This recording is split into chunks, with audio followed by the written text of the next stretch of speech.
Magandang hapon. Ito po ang aking kambing na inadobo. Ayun po. Masyado pong spicy to eh. Ito po yung ginamit ko kung bakit. Pero ayan po, marami siyang sabaw. Ito po yung ginamit ko. Ay, hindi kita. Ayan. Ayan, pang spicy. Tapos marami tayong bawang. Siyempre, 3 times ko pinakulan. Hindi ko nagamit yung aking pang stick. Ano ba yun? Pressure cooker. Kasi ang lalim, hindi ko na mahahalukay. Ayun po, dito na siya niluto. Kaya kasi siya yung nakalabas sa nahugasan kong kawali. Ayan, kambing.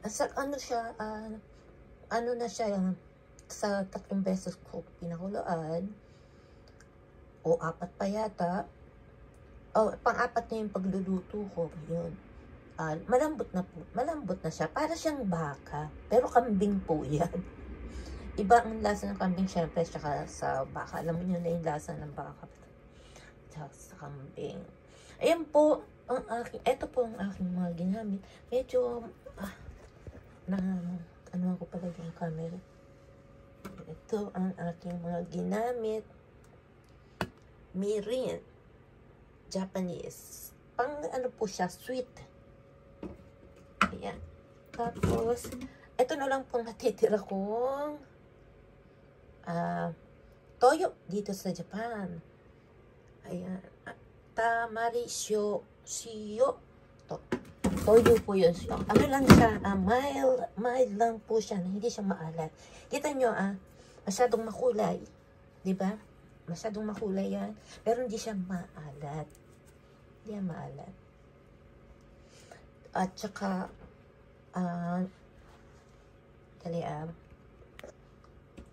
ito, bawang.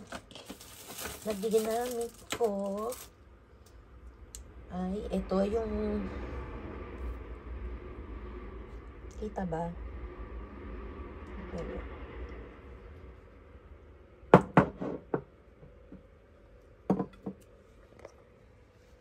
Ayan, yung bawang na ginamit ko. Ayan po. Pero nag-grind na rin po. Gumagawa na rin ako ng niyan. At saka, ito po yung ginagawa ko, mix bawang at saka sibuyas. Pero dito sa, bote ng kamayan ko na ilagay kasi walang paglalagyan. Kaya, yung mga bote na, tinatabi ko po siya, kita nyo sa peanut butter ko na ilagay. Diba? Kaysa bibili pa ako, ganyan lang naman kung ang sakaling may tatapon na lang po yan. Hindi na bili ako ng bili ng mga kung ano eh. Ang dami ko na po bili na po tambak na po dito. So, ito na nga. Luya, syempre. Ang dami po niyan, luya. Tapos, luya, bawang. Nung luya po, marami ko po siyang nilagay nung pinapakulaan ko. At nasabi ko na pala ito. Ayun, tapos, wala nang mantika yan. Wala naman, hindi ko na inano sa walang mantika. Tsaka suka, ayan. Binabad ko pala siya. Before ko nalulutuin, binabad ko muna. Siyempre, mix ko po yung Ganun lang po yung ginawa ko. So, wala pong betchin. Hindi po ako gumagamit ng betchin sa kahit anong luto ko. At saka wala po akong mix dito na gaya ng ginagamit nyo sa pang-ulam sa Pilipinas.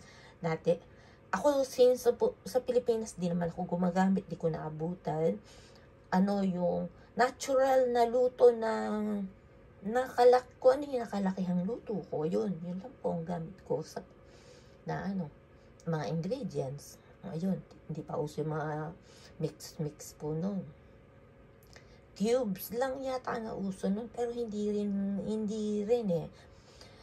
Basta yung makalumang Tagalog na luto po. Ito pong ginawa ko dito sa kambing.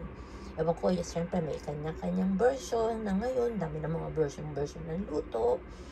So, sa akin po, every time ako magluluto, yung lumang version ang ginagamit ko talaga. Minsan, pag gusto ko matikman po yung may version na natin na ngayon, bagong version, di ba? Yung mga tinola mix, meron ako caldereta mix, pero nilalagyan ko pa rin, inuuna ko pa rin talaga yung makalumang mix, yung makaluma po.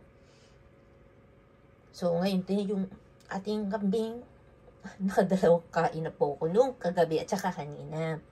Late ko na to na na video Nalimutan ko mag-video ng Tsaka hindi pa ako makapag-video yung habang nagluluto. Kasi makipot po, hindi ko na mapapakita sa inyo. Makipot po tong lugar na to. Yung lugar ko saan ako nag-video. Ayan, nag-extra table pa ako dito para lang dyan sa lutuan kong yan. Hindi ko po ginagamit tong gaas kasi mahal po ang bayad. Mapapamahal po ako dahil sa condition ko po sa ngayon, wala akong work. Hindi ko po kayang bayaran yan. Pinastop ko muna pati yung heater ko. Pakulo lang ako ng tubig na mainit para makakaligo or doon ako saan ako pupunta. Kaya pag ngayong taglamig na, doon ako maliligo. Or dito, bibili ako ng maraming gas, bombe kung tawagin, gas po dito. So, wala na nga. Ayan, wala na nga siya. Ito po yung gas na ginagamit ko sa kalilang. Ayan, ito po yung gas. Ayan, ubos na po siya. Katapon na yan. Nakadalawa po ako niyan kasi sa pakulo. Malakas pala, ang lakas. So, sa 4 times ako yung 3, tapos yung luto na ubos. 2 ganyan na ubos. Okay, dito lang po ang sharing ko. Thank you for watching. Like and comment. Dapat ang comment ay kambing na adobo. Adobong kambing. Ayun. Kung alin man dyan, baliktarin nyo naman yung content. Sana ay may kambing. Ayun. Para sa akin, masarap yung niluto ko. Ayun naman. Kasi hindi ko uubusin to pag hindi masarap. Okay, babus. Thank you for watching. And please don't forget to subscribe.